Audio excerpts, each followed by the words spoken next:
कांग्रेस ने बड़ा ऐलान किया है। कांग्रेस अध्यक्ष राहुल गांधी ने उत्तराखंड चुनाव की ली कमान। इस वक्त की ये बड़ी और अहम खबर आपको बता दें कि कांग्रेस द्वारा ये बड़ा ऐलान किया गया है। कांग्रेस अध्यक्ष राहुल गांधी ने उत्तराखंड चुनाव की कमान ली है। आपको बता दें कि 2022 विधानसभा चुनाव में सीएम का नहीं होगा कोई भी चेहरा। कांग्रेस सामूहिक नेतृत्व में लड़ेगी चुनाव। दो खेमों में बटी प्रदेश कांग्रेस। तो ये बड़ी और अहम खबर आपको बता दें कि कांग्रेस ने ये बड़ा ऐलान किया है। आगामी विधानसभा चुनाव को लेकर कांग्रेस की तैयारियां चल रही हैं और इसको लेकर कांग्रेस अध्यक्ष राहुल गांधी ने उत्तराखंड चुनाव की कमान ली है। 2022 विधानसभा चुनाव में सीएम का कोई चेहरा कांग्रेस की तरफ से नहीं होगा। सामूहिक रूप से कांग्रेस सामूहिक नेतृत्व में चुनाव लड़ेगी।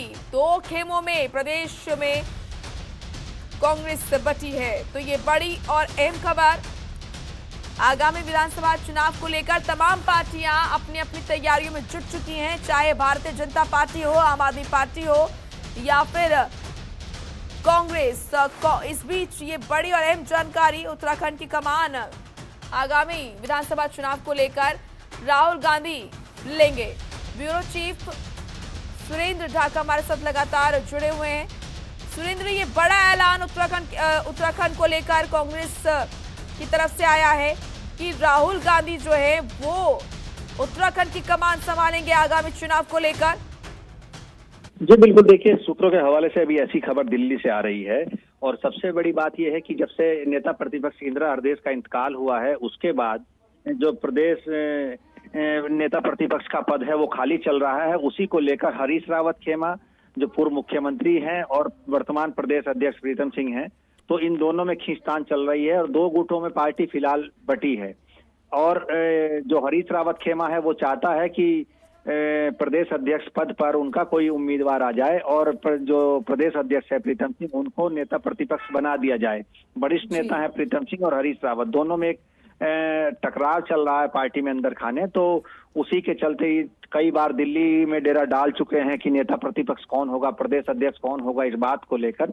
तो अभी दोनों खेमे अपनी अपनी बातों को लेकर रिजिट हैं और इसी के चलते अब किसी के नेतृत्व में ऐसी दिल्ली से जो सूत्रों के हवाले से खबर आ रही है उनका कहना यह है कि अब जो कांग्रेस है वो किसी को मुख्यमंत्री का चेहरा घोषित करके उत्तराखंड में चुनाव नहीं लड़ेगी। चुनाव के बाद यदि पार्टी बहुमत में आती है तो उसके बाद मुख्यमंत्री के पद के लिए जो भी कैंडिडेट होगा उसका फैसला किया जाएगा।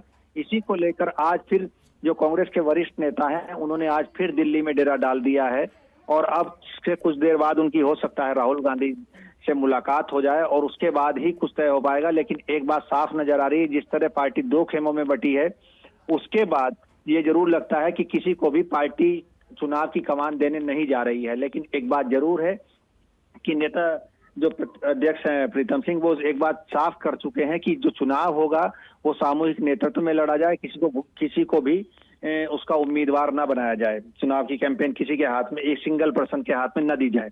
इसी को लेकर दिल्ली में मंथन चल रहा है और अब से कुछ देर बाद राहुल गांधी के दरबार में ये सब लोग दस्तक दे रहे हैं। सुरेंद्र, जिस तरीके से प्रदेश की अगर हम बात करें, जो स्थिति कांग्रेस की नजर आ रही है, बहुत जरूरी है कि आत्मचिंतन कांग्रेस की तरफ से किया जाए, क्योंकि जैसा कि आपने बताया कि दो खेमों में कांग्रेस बढ़ती हुई नजर आ रही है। नेता प्रतिपक्ष कौन होगा अभी इसी पर विचार नहीं किया गया है या फिर खींचतान जारी है। तो क्या ऐसे में इस पर फैसला ना आना और राहुल गांधी का उत्तराखंड की कमान लेना, क्या ये सही संकेत है कांग्रेस के लिए, वो भी तब जब स्थिति ठीक नहीं है? आत्ममंथन और आत्मचिंतन की बहुत जरूरत है। देखिए मोनिका, जिस तरह पार्टी में अभी फिलहाल हालात बने हैं, राहुल गांधी का अगर ये फैसला माना जाए तो एक दिशा से ठीक भी हो सकता है, क्योंकि अगर पार्टी में किसी एक को चेहरा बनाया जाएगा तो दूसरा खेमा नाराज हो जाएगा और एक खेमे के नाराज होने से और दूसरे खेमे जब दोनों खेमे आपस में लड़ेंगे तो एक चीज जरूर हो सकती है, इसको पार्टी के स्तर पर नुकसान हो सकता है। इसी को ध्यान में रखते हुए शायद जो कांग्रेस का केंद्रीय नेतृत्व है वो इसी तर्ज पर चलना चाहता है कि किसी को भी चेहरा घोषित न कर सीधे चुनाव में जाया जाए और सामूहिक नेतृत्व में चुनाव लड़ा जाए। अब देखना यह है कि जो आज मीटिंग हो रही है दिल्ली में उसका क्या परिणाम निकल कर आता है और जो दोनों खेमे हैं क्या उन्हें राहुल गांधी संतुष्ट कर पाते हैं या फिर एक प्रदेश में एक और बड़ी समस्या जो कांग्रेस में चल रही है खींचतान की, वो और बढ़ती हुई नजर आएगी। मोनिका। बिल्कुल, ये देखने वाली बात रहेगी। बने रहिए आप हमारे साथ। तो ये महत्वपूर्ण जानकारी आगामी चुनाव को लेकर कांग्रेस की तरफ से ये बड़ा ऐलान किया गया है कि राहुल गांधी उत्तराखंड की कमान संभालेंगे। सूत्रों के तरफ से ये बड़ी और अहम जानकारी। खबरों के निष्पक्ष विश्लेषण के लिए सब्सक्राइब करें Jantantra TV and press the bell icon. Never miss any update.